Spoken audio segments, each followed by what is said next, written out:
દરમિયાન સમાજમાં એટલું વાતાવરણ સારું રહ્યું છે.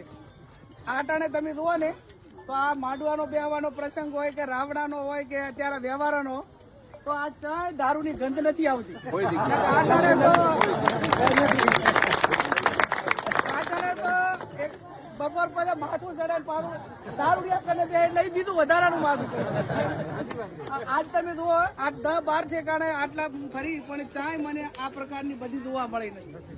એટલે ભગવાન દારૂડિયાને સદબુદ્ધિ આલી દે અને હું તો હબુતું બંધ કરે એવી ભગવાનને પ્રાર્થના, સદારામ બાપુને પ્રાર્થના. બીજો પણ એક સારો એવો ફાયદો થયો છે.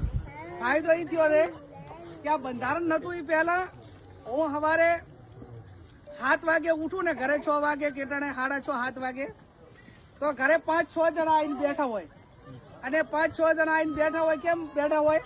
એમને ખબર કે હું મોડે રહીશ તો બેન નીકળી જાય છે. પણ પીડા એ બેઠા હોય. પીડા કઈ હોય?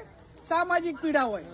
કોઈને દીકરીનું હોય, કોઈને વહુનું હોય કે બેન આ લગ્ને ગયા હતા અને આ ડીજે વાળા હતા અને આના કારણે આ દીકરી અને હિસાબે આવી ઘટના બની, અમારે વહુની ઘટના બની. પણ માતાજીની કૃપાથી આ ડીજે બંધ થયું એટલે આપણે નોતરું વગરના જે મહેમાન હતા એ ગયા. હા, ડીજે વાળામાં તો કોઈ નોતરું હોય ને, જે હોય જેવા તેવા બધા આવેલા. એટલે બધી કરીને જાય ને રસોડું બધું ભેળીને જાય. લગ્ન મેળવાની પ્રથા બંધ કરી એટલે લગ્ન ઘરધણી 5 મેલે 10-20 મેલે પણ આખા ગામમાંથી પૂછ્યા ઘાસ્યા વગર લગ્ન થતા રહે.